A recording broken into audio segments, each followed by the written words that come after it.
According to a recent intelligence warning highlighted by the Wall Street Journal, Europe might have exact 12 months before a Russian military attack breaches its borders. When military planners run this simulation, their eyes immediately lock on to a very specific geographical choke point. Between the heavily fortified Russian exclave of Kaliningrad and the Russian proxy state of Belarus lies the Suwalki Gap, a narrow strip of land that acts as the absolute only physical bridge connecting the Baltic states to the rest of Europe.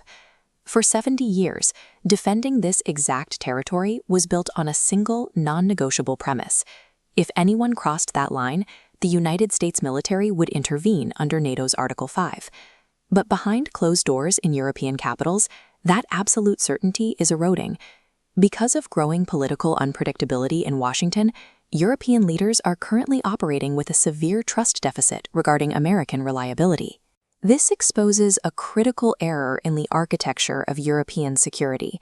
If a sudden Russian incursion clamps down on the Suwalki Gap and Washington hesitates to respond for even a few days, Lithuania, Latvia, and Estonia are instantly cut off and isolated. Survival cannot be outsourced to a changing political landscape across the Atlantic. Europe has realized that dependence on a single ally is the ultimate systemic flaw, and they are executing an immediate, massive pivot towards sovereign defense. This strategic pivot is clinically designated as Plan B.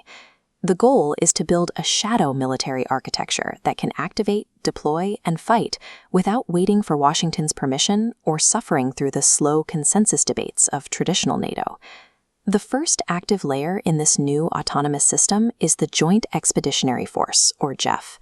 This is a high-readiness, multinational kinetic coalition led by the United Kingdom.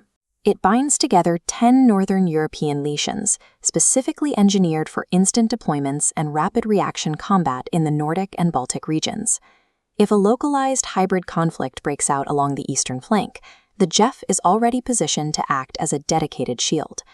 Europe is proving it has an active command grid ready to fight before standard NATO structures even finish convening a meeting. While the JEF provides the rapid response, holding the eastern flank long-term requires heavy conventional mass. That mass is currently solidifying through the tightening UK-Poland Defense Pact. Poland is actively executing the fastest military expansion in modern European history, dedicating over 4% of its GDP to defense.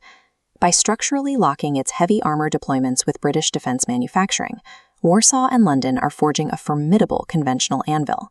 But conventional armor has a strict ceiling. Heavy tanks and artillery offer zero ultimate deterrence against a state armed with weapons of mass destruction. That requires a completely different kind of firewall. This is where the French nuclear umbrella enters the equation.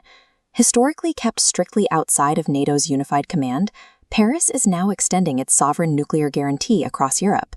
9 different nations are now under this protective canopy, with Norway recently signing on, specifically citing the escalating threat from Russia.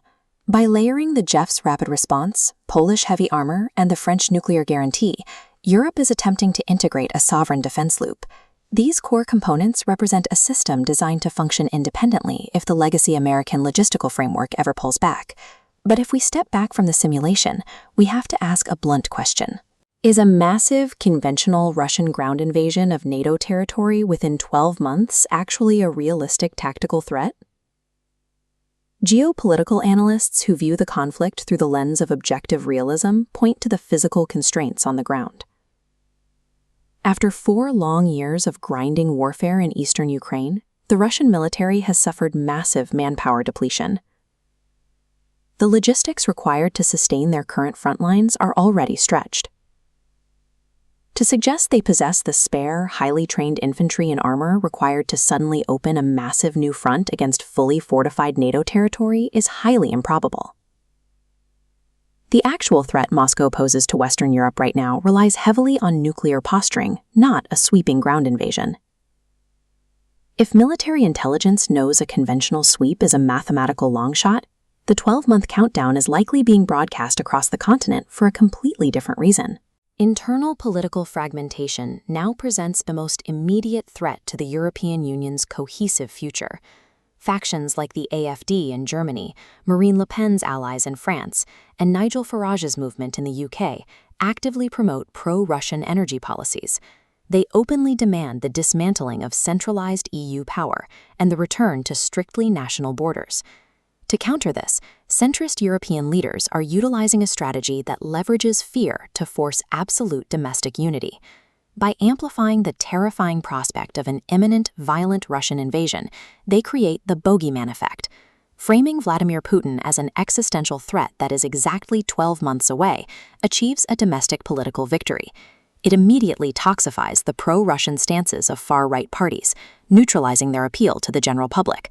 Erecting a fully independent military axis demands staggering reallocation of state wealth.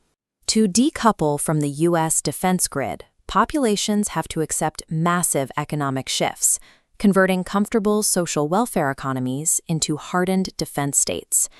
The terrifying prospect of war acts as the primary tool to force European citizens into the economic sacrifices required for absolute military self-reliance.